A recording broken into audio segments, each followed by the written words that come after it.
Welcome back to It Was Never a Phase Cards. My name is TJ, and I am joined by a very special guest here today. From the other side of the world, we have Michael from PokeOz, who was kind enough to jump on here for a little. We're gonna do a little Q&A, a little market talk, a little interview, a little bit of everything. Dive into some stuff. Just get to nerd out with another enthusiast, another investor. Kind of the first time we've done this on the channel. It's usually just me solo. So we're going to dive straight into it. Just a few questions, just so we can get... I'm sure most of my viewers have probably come across the PokeOz channel, but if you haven't, maybe we can get to know Michael just a little bit more here on the channel. Starting off with some easy ones. When did you first get into Pokemon, and kind of how did that whole thing play out? Ooh, very, very long story, but we'll try and condense it into about a 2-minute answer, I think. So, of course, probably like most people, if you didn't know my age, I'm 34. So, original base set, first edition, we all cracked those open. I remember it was such a phenomenon. Obviously, the TV show, the movie came out, and then, of course, the trading cards, and down to the local card store or Kmart here in Australia, as we called it, or Target to pick up some cards and continued on through, Jungle, Fossil, Team Rocket, Gym Heroes, Neo. And then by that stage, I think I was probably like maybe probably 14, 13 or 14 when like E-Series started coming out, and it was not as cool in grade 7 to like high school to collect Pokemon Yeah. cards anymore. So I think that's probably why it was such a low printed era. Most people that were in the hobby, the kids that watched the movie my age probably exited for a little bit. So exited for a little bit there. Regained the passion during EX. There was heaps of EX era stuff like stock still on the shelves when I was about 17. So 17, 18. Started selling around probably 18, 19, lots of EX era stock. And it's the same thing in case obviously you weren't around the hobby back then. Like there was still Holland Phantoms sitting on the shelves at like retail price 2, 3 years after the set was released. Like it was a pretty dead era for Pokemon, but we all know how special those cards are now. And then continued and then took another little bit of a break, rejoined during XY, the Pokemon Go phase, of course. Was never a huge fan of XY, and I know that might upset some people, but I feel like I just got back into it because of Pokemon Go. Still not a huge fan of the artwork, but some of those XY era cards are going absolute gangbusters, and the booster boxes are probably starting to get, the rarity. Some of the early ones, Ancient Origins, etc., getting the rarity and price they deserve.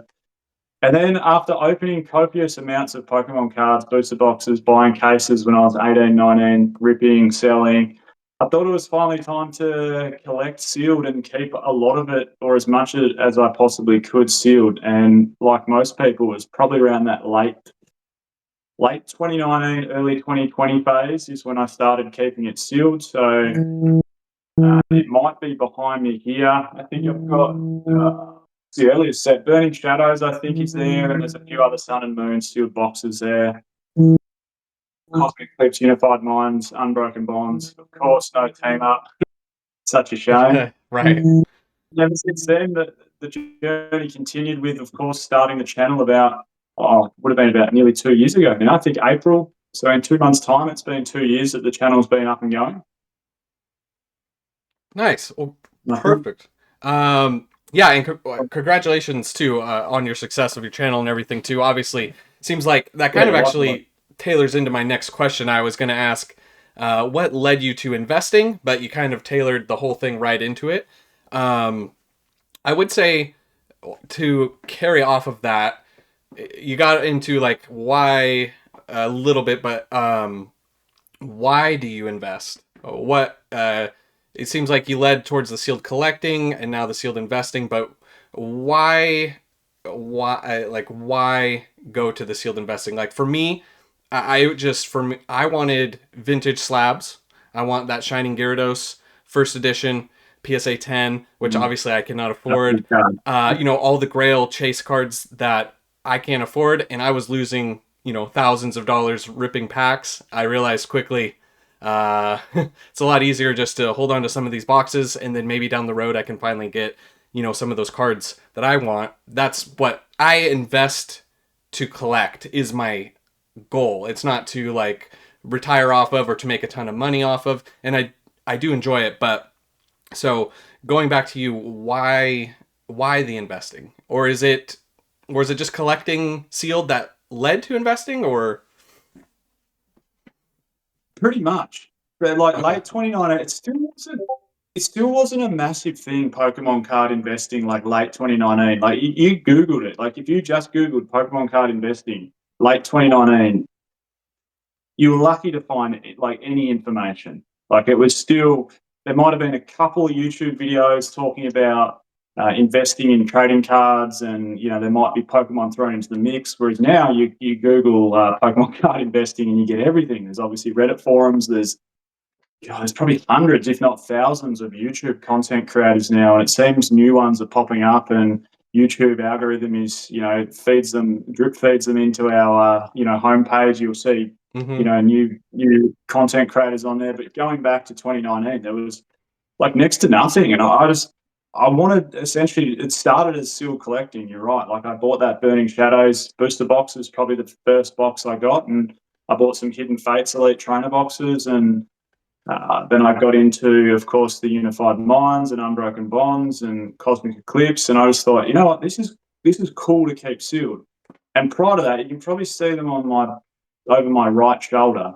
There's some Score DBZ boxes up there, and I used to try and aim to keep those sealed. I wish I kept more of them sealed. The Cell Saga ones up there, they're from 2002, so Oh, that's very they're cool. very, very old.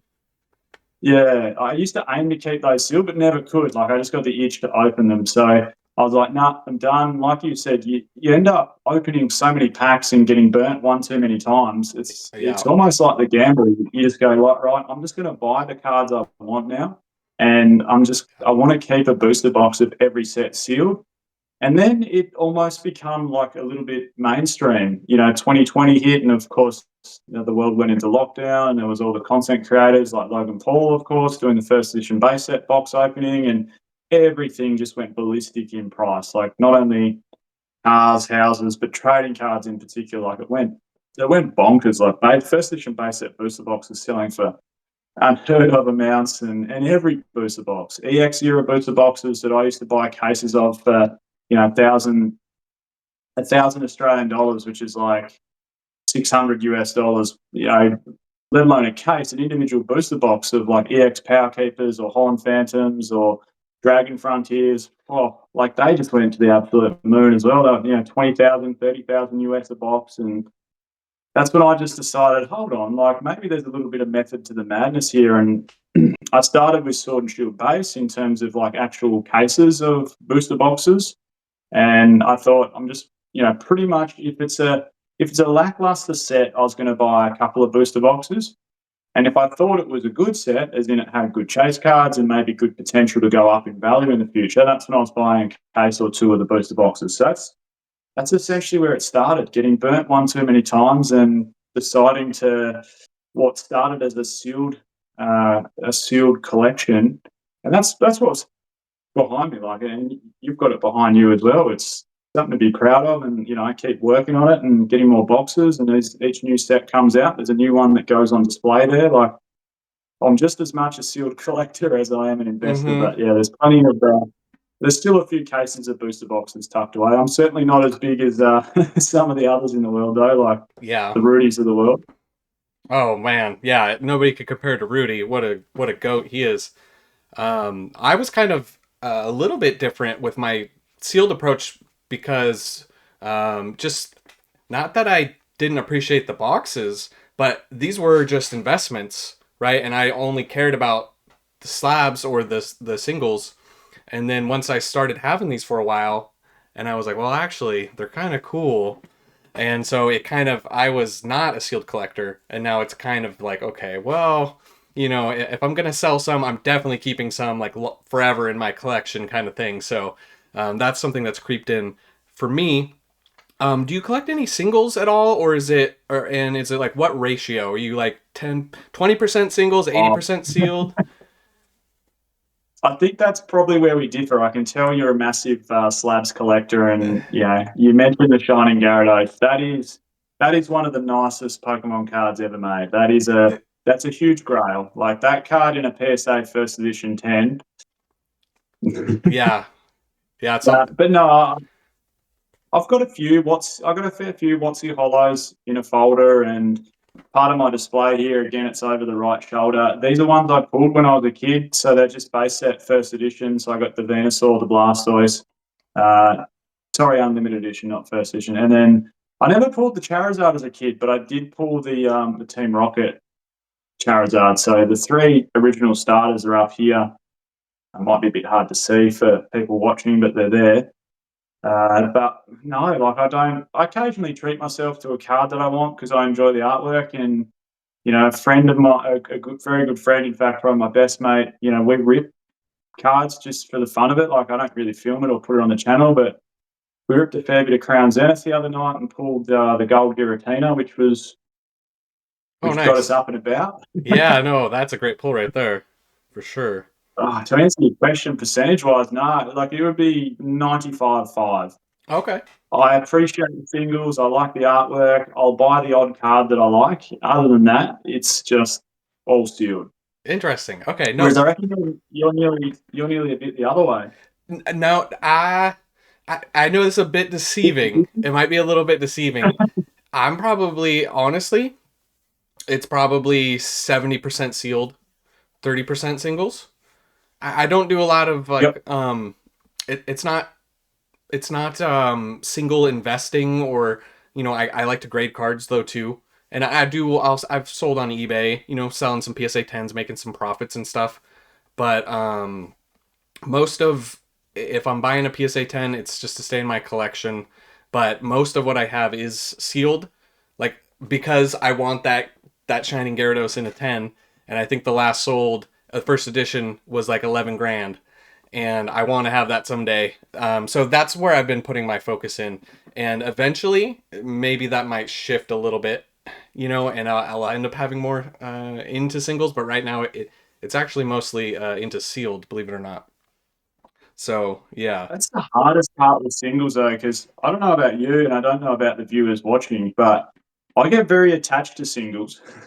Mm, Like, obviously, there's some childhood memories attached to these three up here, but if I'd bought, say, in 2019, say I'd bought because Gyarados is one of my favorite Pokemon as well. So I'd bought a Gold Star Gyarados, the fire type, hmm. and I don't know, PSA 10. Say we bought it for $4,000 in 2019, and now it's like a $15,000 card or a $9,000 card. I haven't checked what it last sold for, but even though you might have doubled or tripled your money, I would find it so hard to realize those profits because I just wouldn't want to let that card go. I'd become too attached to it. Like you're one of the only. I don't even know how many copies there are of that card. Maybe like 110 or something. But you'd be like one of 100 people in the world that have that card. It would be so hard to let it go. Yeah. No, for real. Um, yeah, that's so. You bring up your cards just real quick, just to touch on. It's kind of a little bit of a downer. You got some of your childhood cards. I was in a situation where at my school, let's put it this way, Pokemon was viewed so negatively that I was forced Okay. to give away my cards. So I have none of my childhood cards, zero. Oh no. Yeah, so I'm trying to I'm making up for lost time here. Is yeah, so that's an absolute gut wrencher. But I'm, for me, happy to hear that other people do have at least some of their childhood cards and some of those hollows and everything that um, makes my inner child a little bit happy to even just hear that from others. So that's nice. Yeah. I appreciate you sharing that. So you said Gyarados, one of your favorite Pokemon, is who would be your favorite? And then do you have a favorite set? Or maybe do you have a favorite modern set, favorite vintage set? Yeah. Oh, good questions. You're bringing out all the good questions today. Yeah. I'm gonna start like got to be a typical boy. Like it's all the dragon Pokemon that are my favorite. Dragonite's a massive favorite. Remember that episode? What was it called? Like something Secret Lighthouse or something. Like Yes. episode 10 of season one, and the Uh-huh. Dragonite sneaking out of the ocean. Uh-huh. Yeah, Dragonite. Rayquaza would be well and truly up there. Okay. And then Gyarados, of course, Charizard, the OG. What about you? You Um, got a favourite? Gyarados would definitely be my number one for sure. Definitely similarities. Dragonite's up there. Charizard's up there. For Bulbasaur and Venusaur, that evolution line shares a soft spot for me because that was the first Pokemon I picked, the first playthrough on my Pokemon Blue. I actually picked Bulbasaur. Not my favorite, but soft spot for Bulbasaur, always. It's going to be an absolute crime if we don't see a special illustration rare Charizard, a special illustration rare Gyarados through Scarlet and Violet. Like, there's Team Rocket's got to come through with a Dark Gyarados, don't they? Like, come on. Yeah, have you seen jumping ahead the it's from the well, they're not calling it Team Rocket. Have you heard that it's not a Team Rocket set? Yeah, I know. They're Because it's combining an it. amalgamation of three sets, I think. Yeah. Yeah, three Japanese. But from the Heat Wave Arena, which is the Japanese one, we're getting a Misty's Gyarados. So in Oh, yeah. theory, we should see an SIR from that. Hopefully. Yeah, I actually just picked up a Misty's Gyarados first edition in a PSA 9. But yeah, I picked up one of those recently. It's on its way to me. So yeah, happy to have that card when it gets in hand. So that was a little bit of a speculative play. I didn't want the card to run up too much if the new cards come out. But I don't think it'll affect the vintage price too much. But with the market being so crazy, and I was like, okay, it's a good excuse as a Gyarados lover Yeah, to pick up a nice vintage card. So, exactly. what about favorite set? Ooh, favorite set. Favorite favorite modern set. So, what are we calling modern? Probably Sun and Moon onwards, I think, Ah, would we call modern? Like, yeah, X, XY might now be getting to that age yeah. where it's, Depends where you want to cut it, you know, draw the line. I mean, some of those boxes are 10 years old now, so I wouldn't really call that super modern. So, yeah, maybe Sun and Moon onwards. Uh, Probably Cosmic Eclipse. I love that set. And, it was the first introduction of the Trainer Gallery, the Reds Pikachu there. You've got awesome cards. Dialga, Palkia, I think Cosmic Eclipse would be one of my favourite modern sets.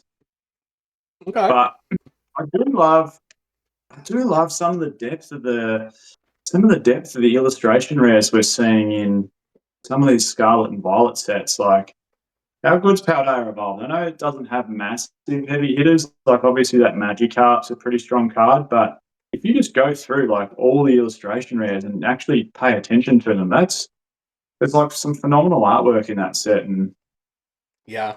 what about you? What's your favorite modern set? Um, you know, I I want to say 151 for nostalgia, but it might be Crown Zenith if I'm being completely honest. That set. I mean, if you put that in a booster, if that was a booster box set, That'd be insane. that could have been argued as like I still think it could be argued as one of the greatest sets ever. But like So fun to open too. oh, it definitely one of the best sets, one of the best modern sets to open, hands down.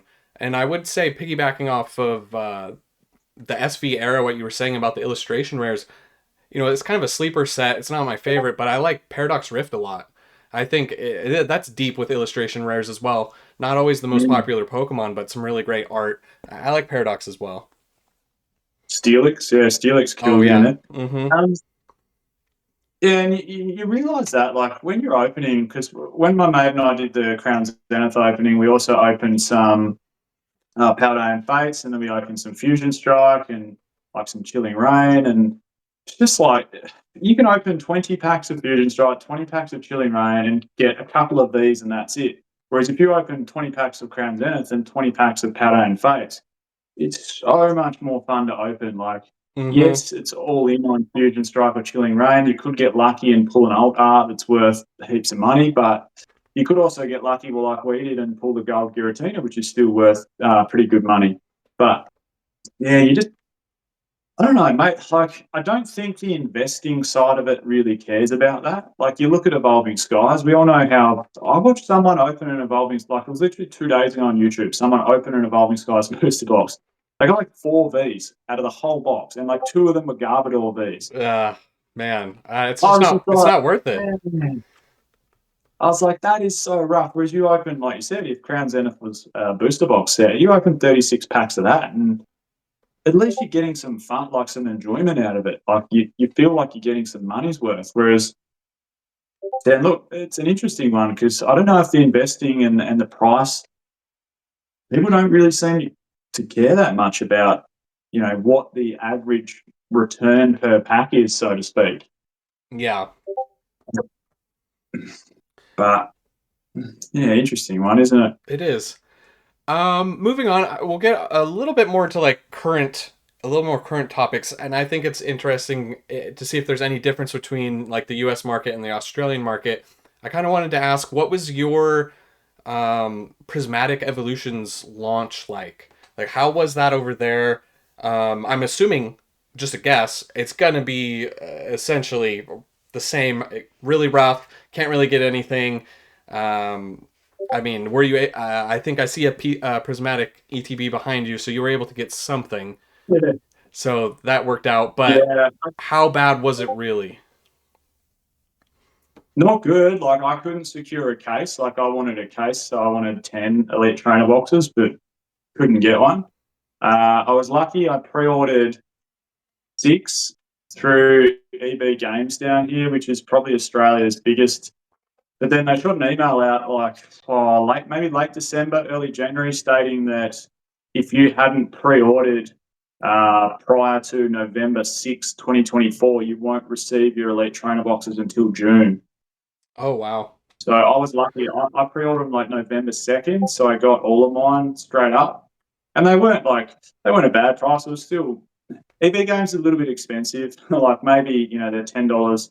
I paid 98 Australian, which is probably like 60 to 65 US off Okay. EB Games, and then I got the rest of my case through a local gaming store. They run a fair few Pokemon tournaments there, and the owner of that store's a bit of a legend, and uh, got them off him for 90 Australian dollars Elite Trainer box, which is probably high 50s or 60, yeah, high 50s to 60 US dollars. So I was lucky. Like I ended up getting a case essentially, so 10 Elite Trainer boxes, but I couldn't pre-order like a sealed case of them. I had to shop around essentially to find them. And even he said, he's like, that is the first time ever that they had like 30 people. The morning that Prismatic came out, they had like 30 people lined up at the door of his gaming shop. And he's like, I've never seen it before. During COVID, Surging Sparks, no. Nothing else throughout Scarlet and Violet. Crown Zenith, no. But Prismatic, yeah. Everyone was lined up like crazy, he said, at the store. So, uh, yeah, like I was lucky. Funny, I don't know. You might get those comments at the bottom of your channel sometimes. We seem to always cop some haters, Mm. don't we? Mm-hmm. Hoarding products. How dare you? How dare you keep them off others? How dare you keep them sealed? I had some guy saying he knows everyone I buy off, and I've bought hundreds of Elite Trainer boxes of Prismatic, and I'm hoarding too much of it. And well, there you go. I got 10. I had to. I had Yeah. to get six off one place and four off another. That's it. Like, yeah, now it's just impossible to get them. So even if I wanted another 10, for argument's sake, I'd have to pay. Well, you know what it's like. It's exorbitant prices at the moment to get them. How about? I know it was the same for you guys, wasn't it? It was pretty crazy. Yeah, I was able to get some for pre-orders. Once again, not a full case either. Some from GameStop, a Target. Like I have small amount. I had to go on launch day. I have like the tiniest LGS ever. It's this little hole in the wall, and I waited outside a few hours before they opened. They had four ETBs. That's all they had. Four. So I was able to get an ETB there and like a binder thing and nothing crazy. Obviously, I did have two buddies who got a sealed case from GameStop of ETBs. They pre-ordered well in advance. I just didn't. I pre-ordered in advance enough, but I just didn't pre-order enough quantity. I would have been okay, Mm. but I waited just a little too long. But even going down to like the local, my Target and Walmart, trying to stock, they stock at. They have like a third-party vendor who stocks. It's not the actual store. And on release day, it was actually the day before. I caught the lady stocking. Like I timed it just right. I was the first person there, and they had like ropes set Oh, up blocking everybody off, and I asked and I said, "You got the new Pokemon?" And the lady said, "Sorry, we already sold it. It's all gone. You're late." And I was devastated and I left. And then my buddy texted me like 40 minutes later. He was like, they got it at Target. We got some." And so she had, I guess the company policy is to lie. And so that and I sounds like believed that. her. So just to stop from people like I guess forming a line and potentially fighting over product, right? I get it. So I missed a few local drops, and then the other time, similar thing. I was there when they were restocking, but there just wasn't enough to get to me, like eighth in line. Yeah. So yeah, I've been really trying What about between online and physical, like but it's just been so brutal to get any product. Journey Together? Because the same like it's just well, I can't pre-order it anywhere online in Australia, and even EB Games, you have to be like a. I think EB Games in Australia is like your GameStop in the Yeah. US. I'm pretty sure, and Mm-hmm. and EB Games, you had to be because I went in to pre-order some, and they said you've got to be a premium member to be able to even have the opportunity to pre-order some Journey Together. Oh, I haven't I heard was that. like, well, that's crazy. And then I went into the other LGS. They really prioritize, which is fine, like because it's the same thing. It's one of those little hole in the wall LGSs, and it's got probably 10 tables set up, and it's mainly for people to play Magic the Gathering and Pokemon on, and a little bit of Yu-Gi-Oh and whatnot. But I went back into them and said, "Hey, look, I'd love to grab a case of Journey Together." And he said, "Same thing." Like he goes, "I've asked for, and hopefully I'll get 240 booster boxes, so 40 cases." But they really prioritise their player base Hmm. first, which is fair enough because they sponsor a few players that go to the Australian Championships and whatnot. So Okay. that's fair enough. Like I've only just started to form a bit of a relationship there, so hopefully we can foster it a little bit more, and then I might have a bit more priority there. But he's put my name down anyway for a case. He said, I'll aim to grab you a case of Journey Together, and that case it works out to be about 1,260 to be exact, Australian, which is probably 850 US maybe Okay. for the case. That's okay. 850. Yeah, that's pretty good.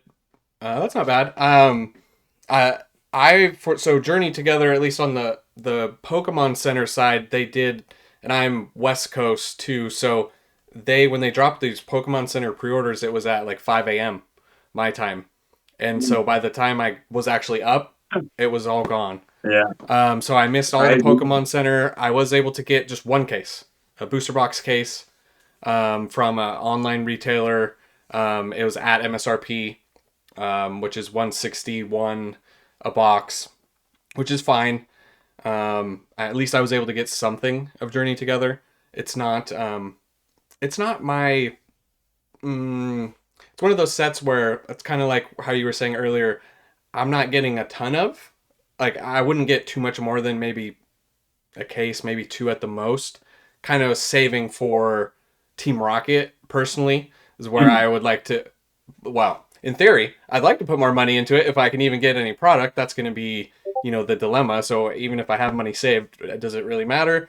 I don't know, but so I went a little lighter on Journey Together. I did have an opportunity to get more than that, but at least grateful just to get one case, something secured for it. But that brings me into you're segueing perfectly into my next question. So, speaking of the Journey Together, how do you feel about that set from an investment standpoint, coming off of Prismatic? Probably looked at Prismatic's up here.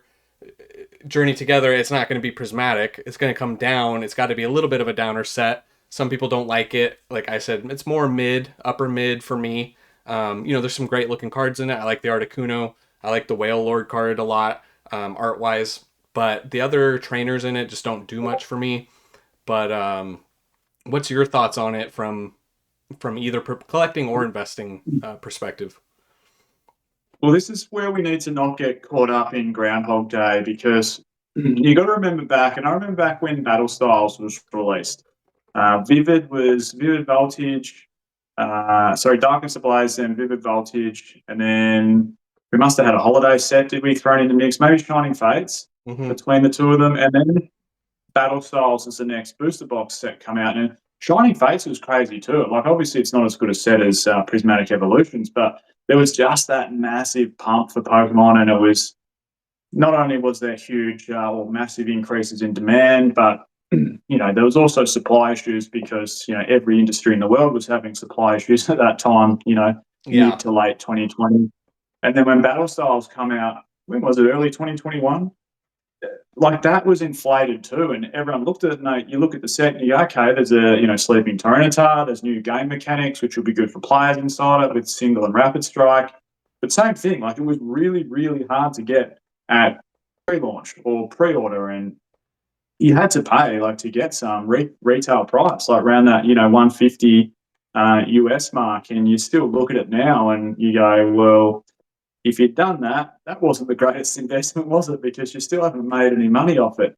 And I think that's maybe where, I'm not saying the market's cooling down because we've got some stellar sets on the way, most likely with Team Rocket, and then we've got 30th anniversary around the corner, which will have some extra, oomph and maybe some player base come back into it and buyer money come back into the hobby. But, we don't want to get caught out paying exorbitant prices for sets just for the sake of it. And don't get me wrong, like, Pokemon is not only the world's biggest IP, like, they are masters of, advertising and creating this FOMO essentially. And, they did it with Battle Styles, and then it dropped and dropped and dropped and reprinted and reprinted. And, it's still on the Pokemon Center website now as a booster box for sale. And who knows? I'm not saying Journey Together is going to be, Battle Styles 2.0, but we just need to not get caught out paying exorbitant prices. Like, yeah, I set myself some very strict standards with investing because that's where you've got to take the emotion out of it. Like, if I can't buy something at or below retail price, I'm not buying it. Yeah. It's as simple as that. Like, that's a silly investment. If a company's share is valued at $90 and it's really hard to get hold of, which it doesn't work like that, but say it did, and you just paid 120 just for the sake of it because you thought it was going to go up, like, that doesn't make any sense at all. Like, that's just being stupid with your money. So collection wise, I'm loving. I can't wait to get Journey Together in the collection. But in terms of investing, like, if you can't get it at or below, like, I'm seeing them online for 400 Australian dollars on eBay. Like, that's like 300 US. Like, don't do it. If you Yeah, if you're listening and you're making advice, don't do it. There'll be more printed. I'm with you. I'm with you. Same thing. Like, if I'm not getting it at MSRP, well, specifically for Journey Together, then which I already got some, but thankfully. But like, if I didn't, well, then I missed out. Yeah, And I'll wait. buy And if battle I don't get it, I don't get it. Like, for buy what? battle styles instead. Yeah, right. I mean, there's a lot of other great sets still available too. You don't have to buy it just because it's the latest set out. Like, yeah. If you it's can't get it at retail below, just it's the FOMO trap that everyone's falling into. It's a very cyclical thing that just keeps coming around, the newest thing. So, but yeah, the set, I think the set's fine. It's just not. It's just not pay, like you said, pay 250 $300 a box out the gate. Good. So that's where, yeah, it's MSRP or miss out. Maybe a little bit above MSRP, I could see an argument for, depending on what it is. Like, I would love to get a Pokemon Center ETB, at least one. You know, yeah. I wasn't able to get one, so I'm not going to be able to get that at MSRP now. So where do I draw the line for wanting to pick up one of those? That's another thing that I have to think about. At least one. for the sealed collection. We'll see, but yeah, you got to be careful your approach. Like I tend to. I mean, it sounds like we're kind of aligning on the sealed approach. I tend to take the safer plays when it comes to. I mean, that's why I said I lean more sealed with my everything I have is more sealed because it's safer. I'm not investing in the slabs. I'm not flipping and grading the slabs. The singles market is too volatile for me. So similar approach of I'll take the safer plays, and I'm also on a longer time frame. I know similar to you, but I'm sure most of the people watching, the reality of it is they're probably not on a 5 to 10 to 15 year time frame with most of their stuff, and they'll be in and out of it sooner.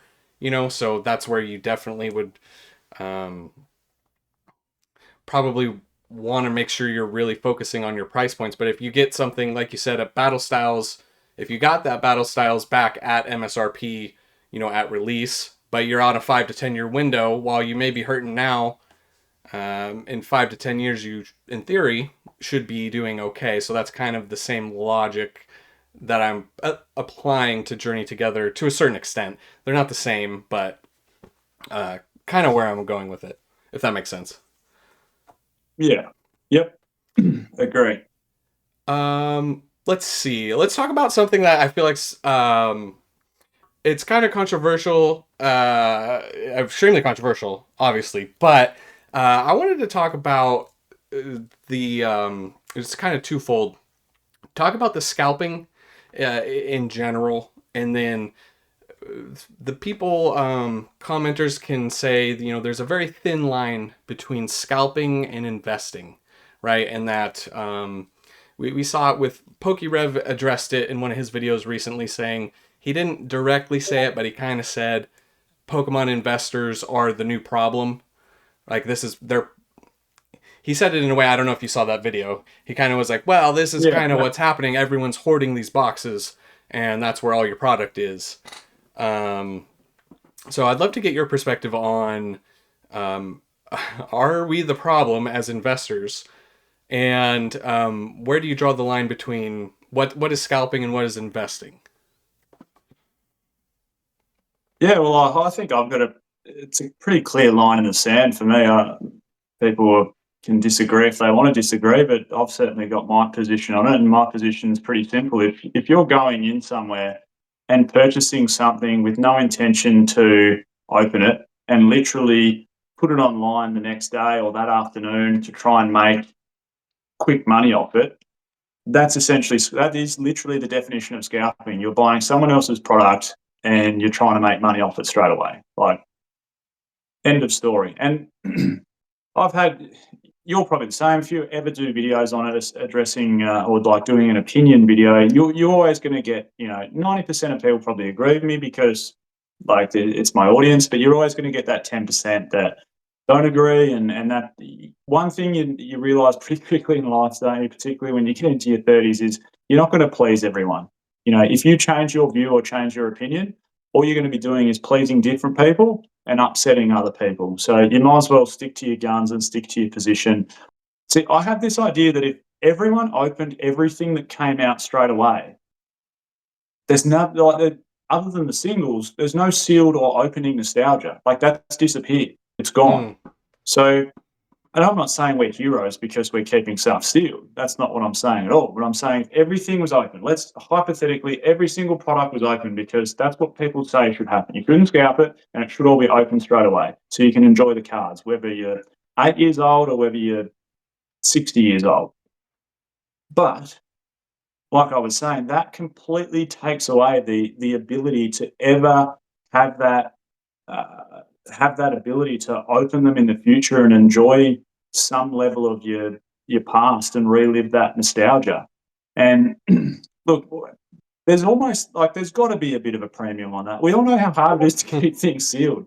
You might you might have a couple of beers. You might have a couple of beers one night, and then you're just like, oh man, that Cosmic Eclipse box is looking juicy. But if you've got the willpower to put something away, and maybe someone put a case of Cosmic Eclipse boxes away, and then they want to sell one because they want to go on maybe they want to sell 2 boxes because they want to take the family on an overseas holiday. Like, someone, rightly so, probably needs to pay a premium to have that experience of opening a set that's 6 years old. Like you shouldn't be expected just to pay the first upfront retail price of $100 to buy those boxes anymore, because A, the cards are probably worth more inside it, and then B, there's little to no sealed product left, and then C, you are paying a bit of a premium to relive that old school nostalgia. And not only that, most people, you got to remember that most people monetize it. Most people that are buying these boxes are monetizing in some way, shape, or form. Like they're buying it for their stream, they're selling it on whatnot, they're doing rip and ship. Maybe they're just on YouTube and people have bought into the packs that they're buying, and maybe they're paying $25 per Cosmic Eclipse pack or $20 per Cosmic Eclipse pack, and the people that's buying that box is probably getting their money back anyway. So I don't think we should even like, I'll try not to entertain it or get into it. Like, I don't think we should point fingers around who's the problem and, this person's the problem, they're the problem. If anything, when things are this popular, it's healthy because, like, speaking from my industry, the car industry, it was almost healthy when there was so much demand for cars that we couldn't keep up with the supply. Like, it was great for the business, and now we're almost, the pendulum's nearly swung back the other way, where we're starting to get oversupplied and it's difficult again. Like, it's really challenging.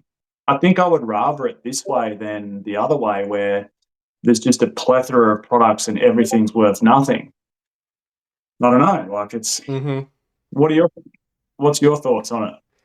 Yeah, well, scalping, I think we align 100%.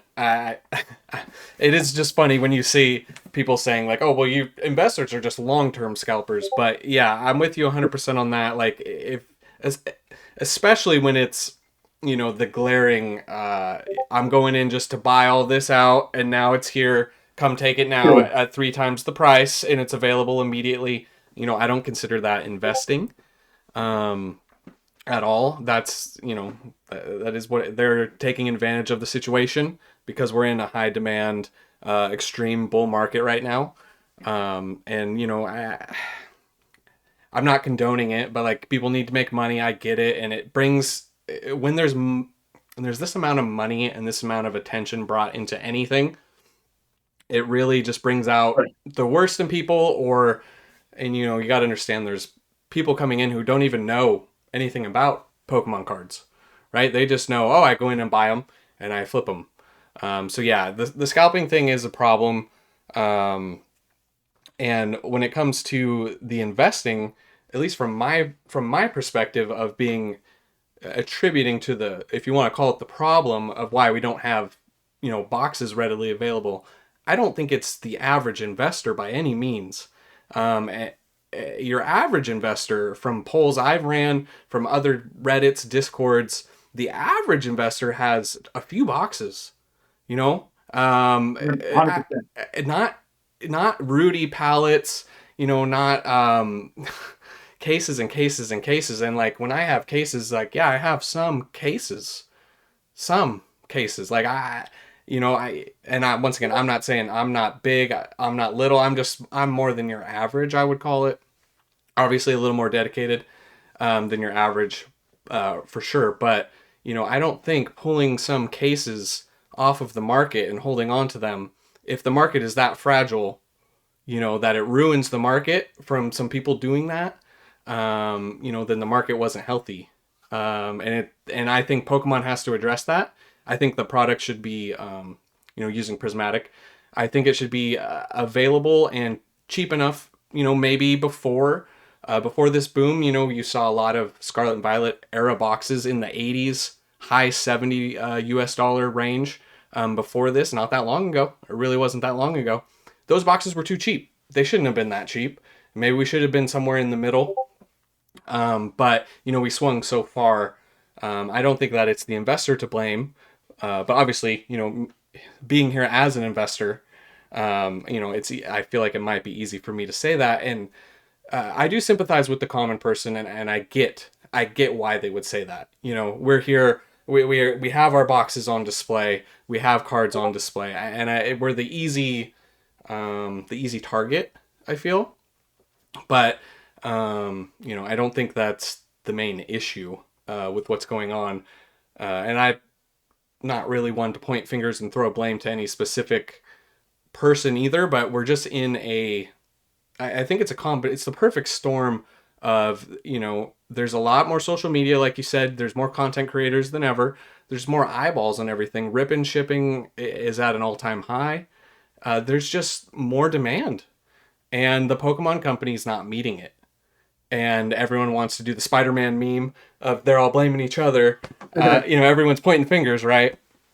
And I think that there's a lot the Pokemon company could do to make things better. And I think that it mostly falls on them. I have heard some stuff. I don't know how it works on the Australian side with the distribution, but I have heard that I don't know how the contracts work because I don't have distribution access here. But I do know that the distributors here are withholding. They sell whatever their initial thing is out, and they're contracted to sell it at a certain price. But if they hold the rest back, second wave, third wave, whatever it is, they can sell that at whatever price they see fit. So essentially, that's contributing to the prices being higher as well. The distributors are wanting to make extra money on top, right? So I don't know, does Pokemon need to rework their contracts with the distributors?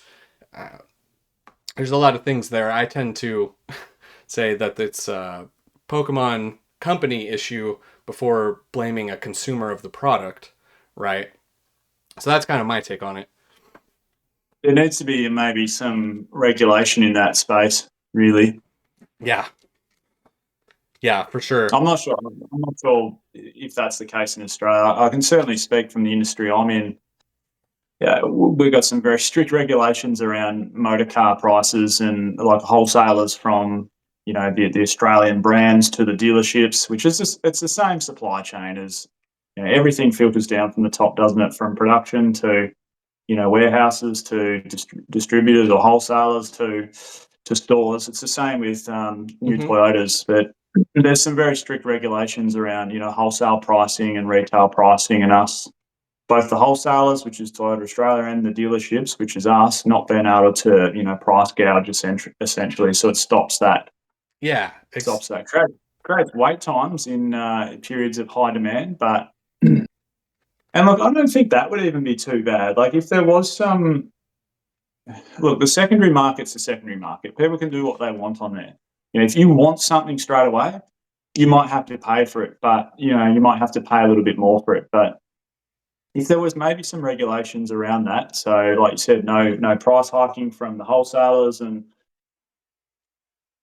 but then like you can't. The other side of the coin is you can't have your cake and eat it too, can you? Like you were saying before about boxes being $79. Like there could be stores, both online stores and brick and mortar stores, that were lucky to break even on that stock. And Yeah. now, like we're getting the pitchforks out because they've finally got a product they can make some money off.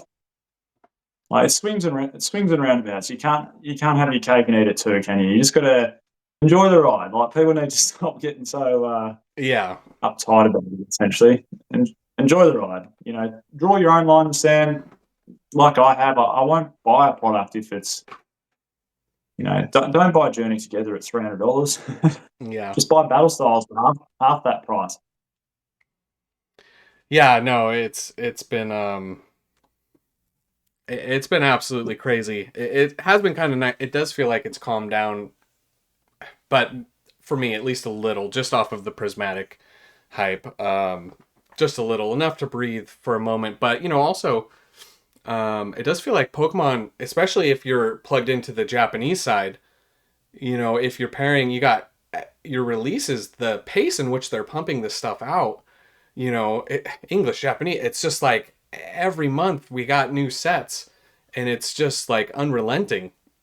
Um, so Well, since and someone could correct me if I'm wrong, but since I've been in the hobby, I can't remember back-to-back years in English where we've had 6 sets in a row. And I think we had that 2023 and 2024. We had 6 sets and 6 sets. That's a combination of holiday sets and main sets, so booster box sets. Prior to that, it's literally on the dot. It was like 6 sets, 5 sets, 6 sets, 5 sets, 6 sets, 5 sets. So to go 6 and 6, same thing is just like you said. They just ran, yeah, let alone in collecting Japanese as well. I think people are probably one or the other though. Yeah. It seems like, well, I don't know. I feel like now though we're seeing, the rise. We saw it during COVID too. Japanese became when English is too expensive and not available. The next language comes up. We saw it with Japanese people going to Korean, whatever is available and affordable, moving to the next thing. Um, but something that I still find interesting of the same, they're the same company, the Pokemon company on the Japanese side, they can print, the 151 Japanese box from over $200 a box, and they could get that down, and that was at one point, 40 mid to lower 40s US dollars for that, and it's come up obviously, but it's taken a long time.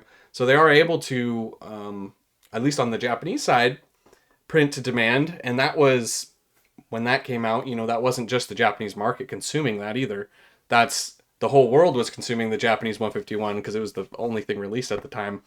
But Yeah, so they do have the capabilities, but like you said earlier, they know what they're doing, right? They're the masterminds of scarcity and everything going on.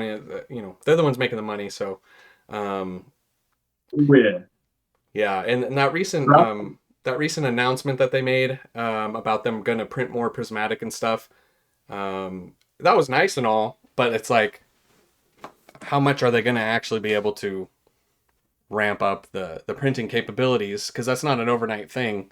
You can't just you know poof have a new warehouse and poof have the printers and they're just ready. That costs a lot of money to invest in. First, you got to have the land.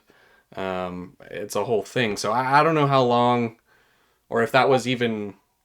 It kind of makes me doubt if that was even anything to that. If it was just like, hey, we're gonna work on it, guys, calm down, kind of thing. Well, and again, I know I keep relating to the car industry, but if you've got the warehouse there, so Millennium Print Group, which the Pokemon Company International purchased to increase printing during COVID. eh, Unless you build more printers or increase the size of the warehouse, it's pretty basic equation. You're not going to be able to print more cards. However, and this is a small theory I have, is that we're still getting increases year on year. So last year there was more cards printed than 23, and 23 there was more cards printed than 22. And this was like during COVID times, So they're still printing more cards. So unless you're increasing the amount of printers, the only way to increase the cards being printed is to decrease the amount of time that it takes to print them off the same, production line. And we talked about trying to do the same things in COVID with cars. Like, there's massive demand for Toyota hybrids, particularly like the RAV4, which was, the number one selling car in America last year. And it was also the number one or number two selling car in Australia. But long story short, they said, well, we don't have enough time. It's going to take us like 9 months to probably build another factory or increase factory size so we can produce more of these things. So the only thing we can do is reduce the time it takes to build them so we can essentially build more in a 1 month period or a 2 month period. And maybe, and again, this is just theory, maybe that's why we're seeing a little bit of a reduction in print quality for Scarlet and Mm. Violet, particularly in comparison to Sword and Shield, because maybe they haven't increased printing, but they're just decreasing tack times and making sure they print these cards quicker. Don't know. They keep a lot of those cards very close to their chest, which Yeah, is frustrating. yeah, no, that would make sense from a business standpoint too, because you also don't want to overspend. You finally get those new printers, you expand the facility, and then the Hey, money demand as isn't well. quite there, and you can't. Then you don't need those printers. So I mean, no, but who knows about Pokemon at this point? But yeah, I totally understand where you're coming from, and the print quality has been pretty sus for the most part. I mean, obviously they have good runs here and there, it feels like, but that's definitely something. I don't know. You think that's another Japanese to English alignment that you wish. Oh, That massive. Japanese print quality is just so nice. You'd think we could find some sort of middle ground, or a little bit Mm. closer, but you're probably right. The car comparison is probably very apt. They're just trying to meet demand, and they don't want to overextend themselves and get themselves into a corner Hmm. potentially. Just a theory, but yeah, if you were printing $1 million, 1 million cards every 30 minutes, but then you can print 1.1 million cards every 30 minutes. Well, every 24-hour period, you're going to be printing a whole heap more cards and be able to hopefully try and meet demand without increasing your production size or factory size. Yeah, that information's there's speculative guesses, but maybe that has something to do with the print quality. Yeah, it'd be interesting if anyone ever gets like an actual interview with somebody at the Pokemon company or able to get inside that printing facility. Um, I Top know it's secret. it's It's in like North Carolina, but probably locked up pretty good. it's like, it's like the pyramids. Can't get inside there. Yeah, right. Well, we're getting kind of long on the conversation. We're approaching an hour, so I figured probably about time to wrap it up. Appreciate you for coming on. Huge thanks. And if you have any closing thoughts or any questions, anything you want to shout out, feel free. You got the table's yours. Oh, I was just probably going to end with stay the course. Enjoy the market waves. If it was all just one direction, it'd be pretty boring, wouldn't it? So stay the course and don't let too many negative comments get you down if you're a Pokemon card investor. Yeah. I did want to say on your side, there are some very, very big fish in this game.